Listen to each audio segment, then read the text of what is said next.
हिमाचल प्रदेश में इस वक्त कोरोना वायरस का एक ही पेशेंट अस्पताल में उपचाराधीन है और इस पेशेंट का टेस्टिंग कल होना है और ये सिरमौर जिले का पेशेंट है और उम्मीद है कि ये भी नेगेटिव पाने पर डिस्चार्ज हो जाएगा। वो डिस्चार्ज होने के उपरांत हम कह सकते हैं कि हिमाचल प्रदेश कोरोना फ्री हुआ। ये कहना असंभव है कि कोरोना का कोई केस हिमाचल में हो ही नहीं सकता, क्योंकि ये आगे की टेस्टिंग पर पता लग सकता है। इसका श्रेय हिमाचल प्रदेश के माननीय मुख्यमंत्री महोदय, हिमाचल सरकार और हिमाचल की जनता को जाता है।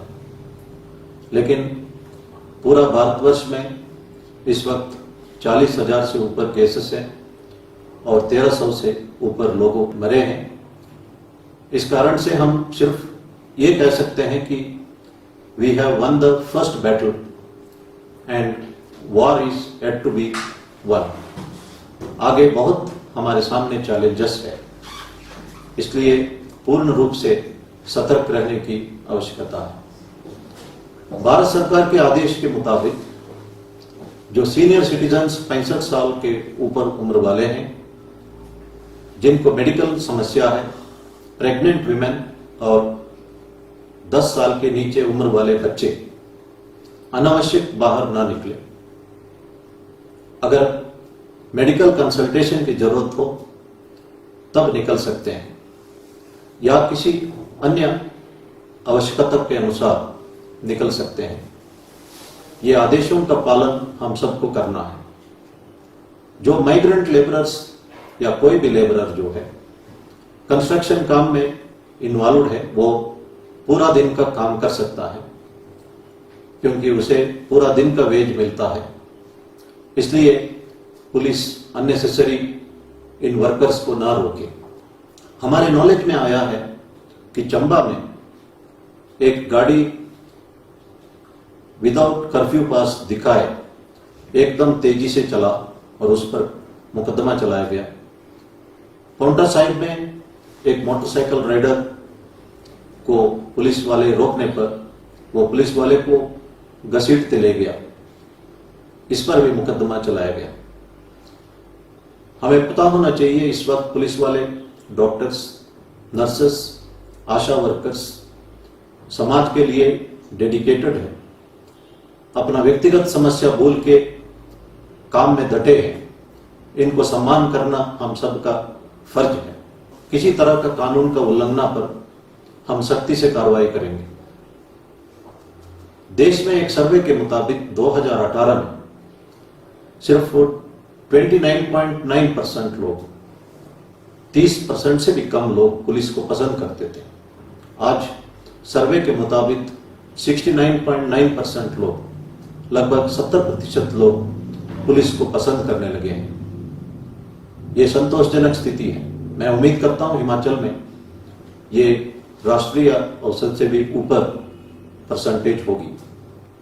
बैंक्स जो ईएमआई पेमेंट्स को 3 महीने तक रोक लगाई है, लेकिन कुछ फ्रॉडस्टर्स मैसेजेस भेज रहे हैं, कुछ इंफॉर्मेशन कलेक्ट कर रहे हैं। इस पर सबको सतर्क रहना है। आजकल ऑनलाइन फ्रॉड बहुत ही ज्यादा बढ़ा हुआ है, इस पर भी हमें सतर्क रहने की आवश्यकता है। जो हिमाचल से बाहर राज्यों से हिमाचल आए हैं, उन्हें हिमाचल में स्वागत है। सरकार हिमाचल वासियों के लिए हर संभव प्रयास कर रही है, लेकिन सरकार साथ ही हिमाचल वासियों का हित का भी ध्यान रख रही है। जो लोग बाहर से आए उनको एक सजा के तौर पर क्वारंटाइन में रहने के लिए नहीं कहा गया है। होम क्वारंटाइन में रहना एक सजा नहीं है। सिर्फ health and family welfare ministry के गाइडलाइंस के मुताबिक किसी एक कमरे में जहां पे टॉयलेट की सुविधा हो वहां रहे, मास्क पहने, घर के अंदर सोशल डिस्टेंसिंग मेंटेन करें और यूटेंसिल्स अलग से इस्तेमाल करें, चाहे आपके अंदर कोई सिम्टम हो या ना हो। इन आदेशों का पालना करना आवश्यक है। ये किसी प्रकार का सजा नहीं है। घर के अंदर भी डिस्क्रिमिनेट ना करें, गांव के अंदर भी गांव के लोग किसी पर्टिकुलर फैमिली को या पर्टिकुलर लोग जो बाहर से आए उनको किसी तरह का डिस्क्रिमिनेट ना करें। ये एक मेडिकल एडवाइजरी है, इसमें कोई भी दोषी नहीं है। ये बात हम सबको समझना चाहिए। WHO के डायरेक्टर जनरल ने कहा कि कोरोना वायरस के रोकथाम के लिए तथा कोरोना वायरस पेशेंट के लिए शराब पीना हानिकारक है। हमारा इम्यूनिटी इससे कम होता है और वायरस का संक्रमित होने के उपरांत अगर शराब पीते हैं तो कॉम्प्लिकेशंस बढ़ता है। इसीलिए शराब को भी मना किया गया और सिगरेट को भी मना किया गया। और ड्रग्स का अगर हम लेने का आदी है, अगर पिछले 45 दिन से अगर हमने ड्रग्स को छोड़ा है, सिगरेट को छोड़ा है, शराब को छोड़ा है, इसको परमानेंटली छोड़ना चाहिए। हमारा माइंड कंट्रोल होना चाहिए। आदतों पर हमें कंट्रोल होना है, आदत हमारे को कंट्रोल ना करना चाहिए। स्वामी विवेकानंद जी यही बात कहते हैं, you see the world according to your thoughts, यद भाव तद भवति। स्वामी विवेकानंद जी को एक बार मैसूर के महाराजा एक सिल्वर हुक्का देते हैं। वो हुक्का पीने लगे और हुक्का पीने का एंजॉय भी करते रहे।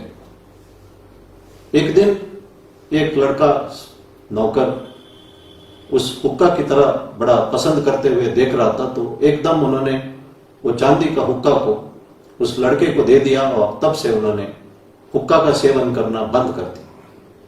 स्वामी विवेकानंद जी माइंड को कंट्रोल करते थे, किसी भी आदत को किसी भी क्षण रोक सकते थे। उनको कई तरह का कंफर्ट्स ऑफर किया गया, वो सबका त्याग किया। His mind was very strong. हम सबको एक स्ट्रांग माइंड बना के इन तमाम आदतों को इस हालात में छोड़ देना चाहिए। शराब पीना गरीबी, डोमेस्टिक वायलेंस और बहुत सारे अपराधों का मुख्य कारण बन चुका है। हम लोग पेन्स भूलने के लिए शराब पीते हैं, लोग कष्ट झेलते हैं, इस वक्त कष्ट को भूलने के लिए शराब पीते हैं। Pens, PAINS, doctor Abdul Kalam जी कहते हैं, stands for positive attitude in negative situation. इस हालत को सही इस्तेमाल करते हुए हम शराब पीने का आदत को छोड़ देना चाहिए। मैं खास तौर पर पुलिस वालों को कहना चाहता हूं, लोग पुलिस वालों को 24/7 ड्यूटी पर अपेक्षा करते हैं। मुझे कई बार लोगों ने शिकायत की है कि रात को 11 बजे 12 बजे जब मौके पर पुलिस पहुंचता है, SHO पहुंचते हैं, वो शराब पिए हुए हैं, इतराज करते हैं। इसलिए पुलिस की नौकरी और शराब की कंजम्पशन ये कभी साथ नहीं जा सकता है। इस आदत को पुलिस वालों को छोड़ना उचित होगा। इस हालात में उनको भी ये आदत छोड़ना चाहिए। शराब पीने से और पी के काम करने से हमारा व्यवहार में भी फर्क पड़ सकता है। हम लोगों के साथ रफली बिहेव कर सकते हैं, हो सकता है हम गालियां भी दें, कस्टडी में हम कस्टोडियल टॉर्चर शुरू करें, इससे कस्टोडियल डेथ भी हो सकता है। इसलिए पुलिस नौकरी में लोगों का अपेक्षा यह है कि there is nothing called after the duty hours in the case of SHO और other staff of police station. इसलिए हमको सोचना चाहिए कि यह असंभव है कि हम पुलिस थाने का ड्यूटी भी करें और साथ में शराब भी पिए। यह आदत छोड़ने का यह सही मौका है। देश के प्रधानमंत्री जी ने कहा कि सावधानी हटी तो दुर्घटना घटी।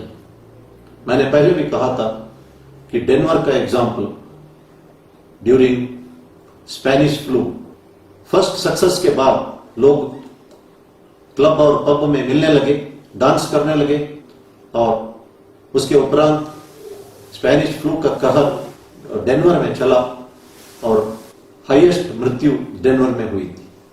इसलिए किसी भी समय हम किसी तरह का लीनियंसी नहीं बरतना चाहिए और सतर्क रहना चाहिए और लॉकडाउन डायरेक्शंस को पालना करना चाहिए। सावधानी रही तो जान भी है, जहां भी है।